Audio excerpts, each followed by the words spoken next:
अस्सलाम वालेकुम नाजरीन, आप YouTube चैनल देख रहे हैं। मैं इमरान खान हूं। नाजरीन, ये सबसे बड़ी खबर है और बहुत इंपॉर्टेंट खबर है। अभी थोड़ी देर पहले ये अमरीकी अखबारात के अंदर छपी है और ये एक बड़ी डेवलपमेंट है। इसका दुनिया पे असर पड़ेगा क्योंकि इससे पहले जब भी ऐसा हुआ अमेरिका ने कुछ ना कुछ बड़ा किया है। अमरीकी गवर्नमेंट ने फौरी तौर पर पूरी दुनिया में मौजूद अमरीकी जर्नल्स और एडमिरल्स को अमेरिका में तलब कर दिया है। ये अनयूजुअल है और इनको हंगामी तौर पर तलब किया गया है। आप तमाम अमरीकी अखबारात उठा लें। सबसे पहले ये खबर जो है वॉशिंगटन पोस्ट ने दी है। मेरे पास यहाँ पे ये खबर मौजूद है मिलिट्री टाइम्स में। दीगर बहुत सारे जो अमरीकी अखबारात हैं, जरीदे हैं, उन सब के अंदर ये खबर छप चुकी है कि अमेरिका ने इमीडिएटली अपने 800 जर्नल्स और एडमिरल्स को, ये लगभग 800 से ज़ायद हैं मिलिट्री जर्नल्स और एडमिरल्स जो पूरी दुनिया के अंदर फैले हुए हैं। ये दुनिया के दर्जनों ममालिक में अलग अलग टाइम जोन्स के अंदर ये लोग बैठे हुए हैं। एशिया में है, अफ्रीका में है, यूरोप में है, जहाँ जहाँ दुनिया में बैठे हुए हैं। इन तमाम जर्नल्स को और एडमिरल्स को, चाहे वो बहरी बेड़ों में हैं, चाहे वो ज़मीन के ऊपर हैं या अमरीकी फ़ौजी अड्डों पे हैं, ये जहाँ जहाँ पे ये लोग मौजूद हैं दिफाई नुक्ता नज़र से, चाहे इनका ताल्लुक ऑपरेशनल फोर्सेस से है, चाहे ये नेवी के हैं, चाहे एयरफोर्स के हैं, या इनका ताल्लुक जो है वो इंटेलिजेंस से है, इन सबको अमेरिका में कॉल किया गया है। इससे पहले जब जब ये हुआ इसके असरात दुनिया के ऊपर पड़े हैं। मैं थोड़ा सा आपको याद दिला देता हूँ ताकि, क्योंकि हमारी याददाश्त जो है वो इतनी अच्छी नहीं है। मैं आपको याद दिलाता हूं कि माजी में जब ये हुआ तो फिर क्या हुआ। ये माजी करीब की बात बताता हूं। ये जनाब जितने भी जनरल्स हैं और एडमिरल्स हैं, इनको हंगामी तौर पे बुलाया गया है। ये आम बात नहीं है। माजी में ये 3 मरतबा हमें जो करीबी तारीख है वो ये बताती है।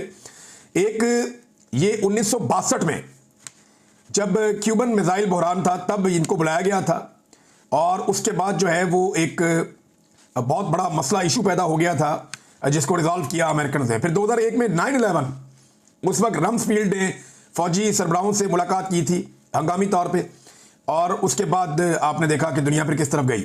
2003 में इराक जंग थी, उसकी प्लानिंग के ऊपर मीटिंग के हवाले से और सद्दाम रजीम के खात्मे के हवाले से ये किया गया था, हमने वो भी देखा। और अब उसी नौयत की एक हंगामी मुलाकात जो है वो अब की जाएगी। इसमें जो सेक्रेटरी डिफेंस हैं अमेरिका के, पीट हेग्सेट, उन्होंने समन किया है तमाम टॉप ऑफिशियल्स को। ये बैठेंगे। अब ये क्या करने जा रहे हैं इसके बारे में आप कुछ नहीं कह सकते। अब जो डोनाल्ड ट्रंप की हुकूमत है उन्होंने ये भी तय किया था इक़्तिदार में आने से पहले डोनाल्ड ट्रंप ने कि वो फौज की जो एक तरीक़ाकार है उसको बदल देंगे। उन्होंने कुछ चीज़ों के नाम भी बदले हैं और वो ये भी कहते रहे कि हम फौज को थोड़ा कम भी करेंगे, हम क्वालिटी पे जाएंगे, क्वांटिटी के बजाय। वो इस तरह की चीज़ें वो करते रहे और वो अपनी पॉलिसीज लाना चाहते हैं। लेकिन क्या उनको लाने के लिए इस लेवल पे इतनी बड़ी मीटिंग बुलाने की ज़रूरत है? देखिए, हाल ही में अमेरिका की आपको देखना पड़ेगा तरजीहात क्या है। नंबर 1, वो अफगानिस्तान से वापस लेना चाहते हैं बग्राम एयरबेस। नंबर 2, अमेरिका परेशान है चाइना की बढ़ती हुई मईशत से। चाइना का जो माशी असर रसूख है वो पूरे एशिया और यूरोप में फैल चुका है। अफ्रीका के मिनरल्स के ऊपर चाइना कंट्रोल करता है बहुत बड़े पैमाने पे। और ये आपका जो मिडल ईस्ट है या जहां पर भी चले जाए, इवन अमेरिकन मईशत के अंदर चाइना पेनिट्रेट करता है। ये एक बहुत बड़ा इशू है। चीन के साथ एक सर्द जंग अमेरिका की चल रही है, जैसे एक दौर में रशिया के साथ अमेरिका की सर्द जंग चलती थी। पाकिस्तान उस दौर में अमेरिकन कैंप में था और आज पाकिस्तान जो है वो फिर अमेरिकन कैंप में ऐसा दिखाई दे रहा है। इमरान खान साहब की पॉलिसी जरा डिफरेंट थी। तो जिस तरीके का प्रोटोकॉल पाकिस्तान के वज़ीर आज़म को अमेरिका में मिला है या फील्ड मार्शल को मिला है, इन चीज़ों को देखने के बाद जो ये ऑप्टिक्स जो आपको दिखाई दे रहे हैं ना, ये पर्दे के पीछे कुछ और होता है। हमेशा जब जब हमें इस लेवल का प्रोटोकॉल मिला है ना हमारे किसी डिक्टेटर को, तो उसके बाद कुछ जर्नैलों की तो नस्लें संवर गई, कुछ मौलवियों की नस्लें संवर गई, कुछ सियासतदान ज़मीन से आसमान पे पहुंच गए। लेकिन पाकिस्तानी कौम ने हर ऐसी मुलाकात की कीमत दहाइयों तक चुकाई है। ये मैं आपको बिल्कुल कैटेगोरिकली कह रहा हूं क्योंकि अभी तक कोई चीज़ हमारे सामने एलामिया की सूरत में नहीं है। लोग सवालात उठा रहे हैं, लेकिन अमेरिकन की ये एक बहुत बड़ी मीटिंग है और ये बड़ी डेवलपमेंट है। पूरी दुनिया में चमकोइयाँ हो रही हैं और मजे की बात यह है कि कोई भी अखबार, कोई भी जरीदा अभी तक ये नहीं बता रहा कि ये मुलाकात हो किस लिए रही है, बल्कि सारे अंदाजे लगा रहे हैं। सारे ये बात करें ये बहुत इंपॉर्टेंट है, अनयूजुअल है, नॉर्मली ऐसा होता नहीं है, लेकिन ये हंगामी है। अब क्या फैसले होंगे उसको खुफिया रखा गया है। 12 चीजें सामने आ जाएंगी तो पता चल जाएगा कि ये मामला किस तरफ जाता है। नाज़रीन, ये एक तस्वीर आप देखें, इसमें तकरीबन 9 रहनुमा हैं जो मुलाकात कर रहे हैं जनाब डोनाल्ड ट्रंप साहब से। ये 9 रहनुमा हैं। मैं आपको इस तरह के 9 और दिखा सकता हूं, 10 और दिखा सकता हूं। बहुत सारी और तस्वीर दिखा सकता हूं। ये रहनुमा सारे मुलाकात कर रहे हैं डोनाल्ड ट्रंप से, और एक तस्वीर आप ये देखें, शहबाज शरीफ की मुलाकात हो रही है डोनाल्ड ट्रंप से। इनमें फर्क क्या है? ये जो बाकी ममालिक के रहनुमा है ना, ये अपने साथ अपना आर्मी चीफ नहीं लेकर गए, लेकिन शहबाज शरीफ की डोनाल्ड ट्रंप के साथ जो मुलाकात है उसमें साथ आर्मी चीफ बैठा हुआ है। रीजन क्या है? पहला सवाल तो यह है कि क्या आर्मी चीफ शहबाज शरीफ को साथ लेकर गया या शहबाज शरीफ आर्मी चीफ को साथ लेकर गया? पहला सवाल तो यह है। तो सादा जवाब यह है कि पाकिस्तान का इक्तदार जो है उसके ऊपर कंट्रोल आर्मी चीफ का है, शहबाज शरीफ का नहीं है। तो आर्मी चीफ शहबाज शरीफ को साथ लेकर गया, यह कहने में थोड़ा ज्यादा आसान लगता है और यह खोपड़ी में घुसता भी है, यह बात समझ भी आती है, क्योंकि शहबाज शरीफ साहब की तो यह औकात है नहीं पाकिस्तान में, और अमेरिकन ये जानते हैं। फिर अमेरिकन प्रोटोकॉल्स क्या इस बात की इजाजत देते हैं कि कोई मुल्क का सरबराह आके बैठे और साथ उसका आर्मी चीफ बैठ जाए? भाई क्या डोनाल्ड ट्रंप अपने साथ अपने जर्नैल को बिठाएगा इस तरह मुलाकातों के लिए आलमी रहनुमाओं से, कि चीन का सदर मिलने आया, डोनाल्ड ट्रंप अपना जर्नैल साथ बिठा ले? ये इलॉजिकल लगता है ना, और ये अजीब भी लगता है। लेकिन अमेरिका ने ये अलाउ किया पाकिस्तान को, और ये एक अलग और मुनफरिद मुलाकात थी। इससे पहले जब जब डिक्टेटर मिले अमेरिकन को, उन्हें प्रोटोकॉल मिले, तो उसकी कीमत पाकिस्तान ने चुकाई, ये मैंने आपको पहले बता दिया। अब ये प्रोटोकॉल, इसकी कीमत तो हमें देनी पड़ेगी। पहले हम सर जंग में अमेरिका के साथ थे, कीमत हमने चुकाई, अफगान वॉर में, दहशतगर्दी के खिलाफ जंग में, और न जाने किन किन चीजों का हम हिस्सा बने माजी में। लोग तो अमीर हो गए, एलीट, जर्नैल, मौलवी, सियासतदान, और अवाम ने दहाइयों तक कीमत चुकाई और आज तक कीमत चुका रहे हैं इन चीजों की। अब अमेरिका को पाकिस्तान से चाहिए क्या? यह है सबसे इंपॉर्टेंट सवाल, यह सारे लोग जानना चाहते हैं। बल्कि शीनी मदारी साहबा ने अभी एक ट्वीट किया, और ये जो खारजी मामलात हैं उनके ऊपर इनकी काफी ग्रिप भी है। तो वो ये कहती हैं कि उन्होंने भी वही सवाल उठाया, ये जो खातून वफद के साथ गई हैं, इस सवाल से उन्होंने भी सवाल उठाया कि भाई ये क्या चल रहा है, कौन लेकर गया है, हुकूमत इसके ऊपर जवाब दे। क्या आप अब्राहम अकॉर्ड पे दस्तखत करने जा रहे हैं? क्या आप इसराइल को तस्लीम करने जा रहे हैं? तो देखिए, मेरी इंफॉर्मेशन के मुताबिक, और मैं ये पहली दफा नहीं कह रहा, आसिम मुनीर साहब की मुलाकात पहले डोनाल्ड ट्रंप से नहीं हुई थी, मैं तब भी यही कह रहा था। और जनरल बाजवा के दौर से हम ये बता रहे हैं कि जनाब पाकिस्तान की एस्टेब्लिशमेंट ने इसराइल को लेकर अपनी पॉलिसी तब्दील कर दी है, और वो आपने ग्राउंड पे ऐसे देखा कि जब भी कोई निकलता है इसराइल के खिलाफ एहतजाज करने के लिए, तो पाकिस्तान की हुकूमत उसको मारती है, थानेदार आके मारते हैं, गिरफ्तार कर लेते हैं, जेलों में डाल देते हैं, खवातीन को और बच्चों को भी गिरफ्तार कर लेते हैं। आप इसराइल के खिलाफ पाकिस्तान में मुजाहरा नहीं कर सकते। पूरी दुनिया में होता है, मगरबी मुमालिक में होता है, पाकिस्तान में नहीं हो सकता। तो ये पॉलिसी बदल गई थी। जनरल बाजवा ये चाहते थे कि इसराइल के बारे में हम किसी फैसले पे पहुंचे, और ये कोई भी जर्नैल ये चाहेगा कि ये फैसला उसके दौर में हो जाए, ताकि मलबा तो गिरेगा पॉलिटिशियंस पे, और वो जर्नैल का अमेरिकी तारीख में नाम लिखा जाएगा और उसकी नस्लें संवर जाएंगी। तो अब आसिम मुनीर साहब के दौर में क्या ये हो जाएगा? प्रैक्टिकली तो शायद हमें ऐसा लगता है हमने अपनी पॉलिसी बदल दी है, लेकिन मेरी दानिश में या मेरी समझ के मुताबिक अनाउंस होना बाकी है सिर्फ। बाकी प्रैक्टिकली हमने अपनी चीजें जो है, ये बैठ के आपको जो मर्जी जज्बाती तकरीरें करेंगे, जनाब जेरूसलम में घुस जाएंगे, ये करेंगे, वो करेंगे, लाल टोपी जो मर्जी बोले आपको, लेकिन अब कहानी कोई और है, अब बात किसी और तरफ चली गई। क्या सऊदीया इसराइल से लड़ना चाहता है? नहीं लड़ना चाहता। उन्हें प्रोटेक्शन चाहिए लेकिन लड़ना नहीं चाहता। पहले वो अमेरिकन से प्रोटेक्शन लेते थे लंबे अरसे तक, जो खाना काबा और मस्जिद नबी की हिफाजत की जिम्मेदारी थी वो अमेरिकन के पास थी। अब वो पाकिस्तानियों और अमेरिकन के पास है, क्योंकि पाकिस्तानी जो है वो सस्ते पड़ते हैं, अमेरिकन बहुत महंगे पड़ते हैं। साफ बात ये है ना, बिला वजह बात को इधर उधर घुमाने की जरूरत ही नहीं है, सादी सादी बात है। और अमेरिकन इसके ऊपर राजी है। मुमकिन ही नहीं है कि अमेरिका की और इसराइल की मर्जी के बगैर, और ये मैं नहीं कह रहा, बहुत सारे लोग लगातार लिख रहे हैं कि अमेरिका और इसराइल की मर्जी के बगैर पाकिस्तान और सऊदी अरब मुआहदा नहीं कर सकते, खासतौर पर अमेरिका की मर्जी के बगैर। अब अमेरिका को चाहिए क्या?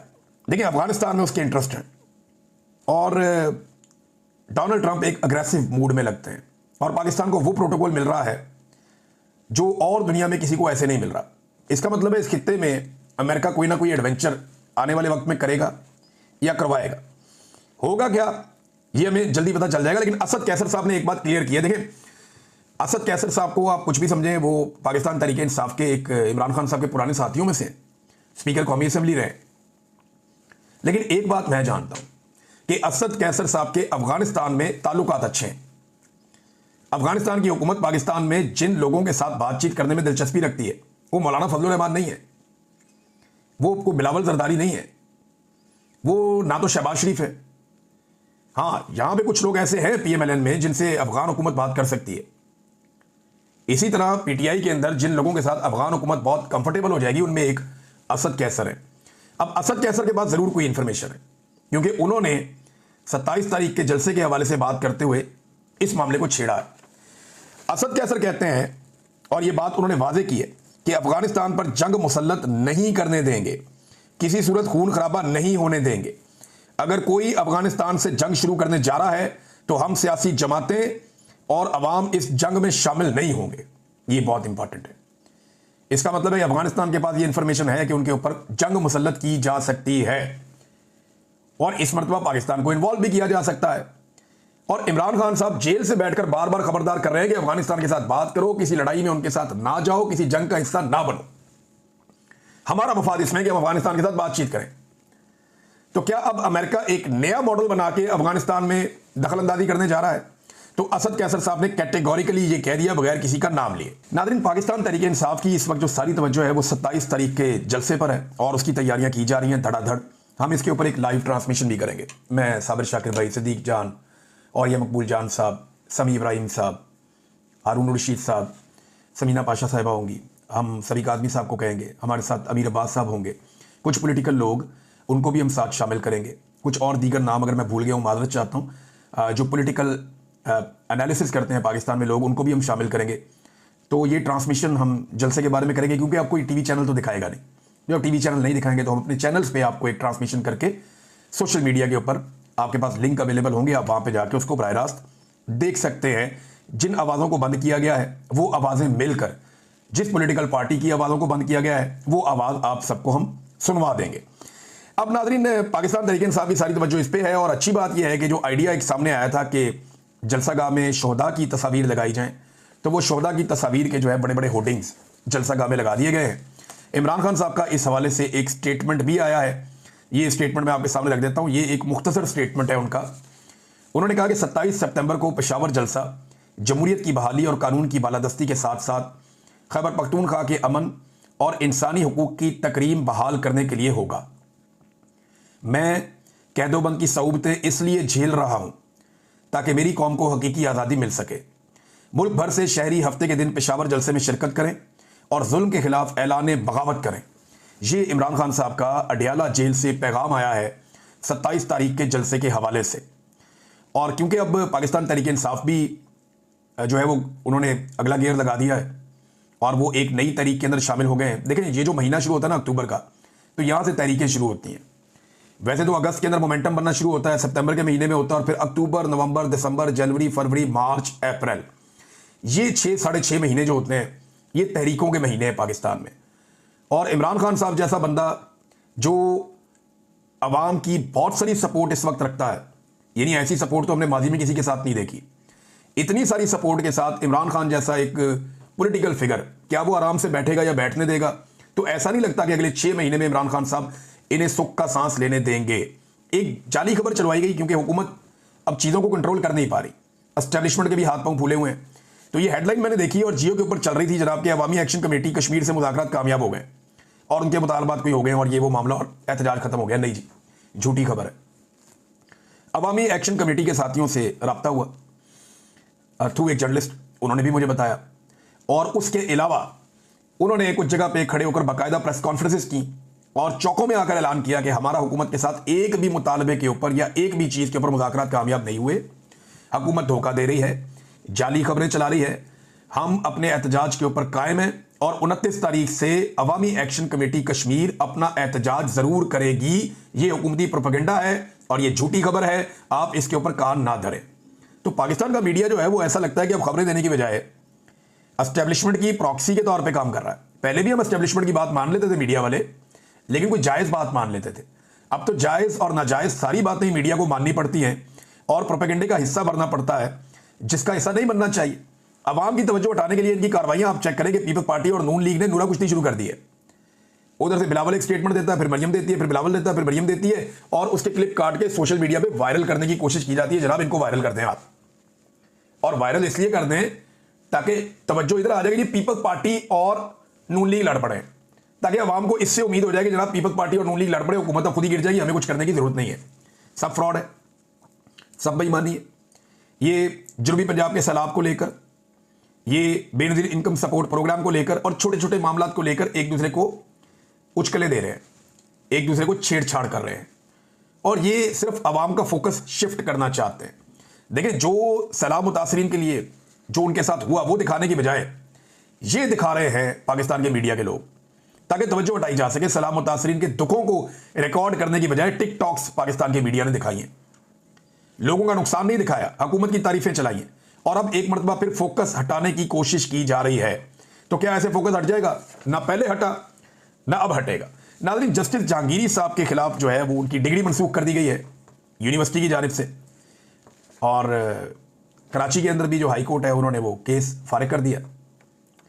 अब जो डिग्री मनसूख की गई यूनिवर्सिटी की जानिब से, एक तो मोटी खोपड़ी को बात समझ नहीं आती, भाई जो डिग्री जाली है वो तो कभी जारी नहीं हुई, और जो चीज जारी ना हो उसको मनसूख कैसे किया जा सकता है ना सवाल पूछने वाला। एक तरफ बोलते हैं कि डिग्री जाली है, तो ठीक है, अब जब जाली है तो उसको मनसूख कैसे किया जा सकता है, सवाल यह पैदा होता है। जो चीज जारी नहीं हुई आपने दी नहीं, तो फिर मनसूख आप कैसे कर सकते हैं? मोटी खोपड़ी है ना, बात दिमाग में घुसती नहीं है। वो ये कह रहे हैं जनाब कि इनकी डिग्री फारिग कर दी गई है, और इसके अंदर जो हवाला दिया गया है वो सिंडिकेट मीटिंग का दिया गया जो पिछले साल अगस्त में हुई थी। लेकिन आपको याद है उस मीटिंग के बाद एक प्रोफेसर साहब जो सिंडिकेट के मेंबर थे, रियाज अहमद साहब, वो गिरफ्तार भी हुए थे, उनके ऊपर दबाव भी डाला गया था, उन्होंने बताया भी था। ये उसी मीटिंग का हवाला देकर डिग्री मनसूख कर दी गई है। अच्छा, ये पहली दफा नहीं हुआ। जो एक जज साहब थे ना, गुलाम सफदर शाह साहब, ये नाम आपने याद रखना है। एक जज हुआ करते थे पाकिस्तान में, गुलाम सफदर शाह। ये उस बेंच का हिस्सा थे जिस बेंच ने फैसला दिया जुल्फिकार अली भुट्टो की फांसी का। जब जजेस फैसला दे रहे थे जुल्फिकार अली भुट्टो की फांसी का, तो ये एक जज, इन्होंने इख्तलाफ कर दिया था फैसले से। इन्होंने कहा जी मैं इसका हिस्सा नहीं बनता, ये आप बेगुनाह को फांसी दे रहे हैं, मैं इसका हिस्सा नहीं बनता, मैं ये फांसी के लिए इख्तलाफ करता हूं। उस दौर की एस्टेब्लिशमेंट ने, ज़ियाउल हक की एस्टेब्लिशमेंट ने बड़ा दबाव डाला इनके ऊपर, लेकिन गुलाम सफदर शाह साहब माने नहीं। उसके बाद गुलाम सफदर शाह साहब की भी डिग्री जारी निकल आई। तो ये पुरानी रीत चल रही है, ये हथियार पुराने हैं, ये बाजू हमारे आजमाए हुए हैं। यही काम इन्होंने माजी में किया और आज उसके ऊपर कौम से माफिया मांगते फिरते हैं। आज उठे ना कोई जर्नैल और उठ के कहे कि उसने जुल्फिकार अली भुट्टो को ठीक फांसी दी थी, उठे ना, करे ना हिम्मत, करे डिफेंड ज़ियाउल हक को, करे कोई डिफेंड परवेज मुशर्रफ को, करे कोई डिफेंड याया खान को और अयूब खान को, कोई नहीं करेगा। अपने खानदान उनके नहीं कर सकते तो ये जर्नैल क्या करेंगे? तो जो गंद इन्होंने मारा ना माजी में, वही आज मार रहे हैं। कल के दिन में ये जस्टिस जहांगीरी की डिग्री मनसूख होने का मामला, या डिग्री की बुनियाद के ऊपर इनको निकालने का मामला, या जाली करार देने का मामला, इसको डिफेंड करने के लिए फौज में एक बंदा भी नहीं मिलेगा मुस्तकबिल में। तो आज का गंद ना, कल ये टोकरा सर पे उठाना पड़ेगा। यही माजी में होता आया, आइंदा भी आपको यही करना पड़ेगा। अब तक के लिए इतने ही। अपना ख्याल रखिएगा, अपने चैनल का भी। अल्लाह हाफ़िज़।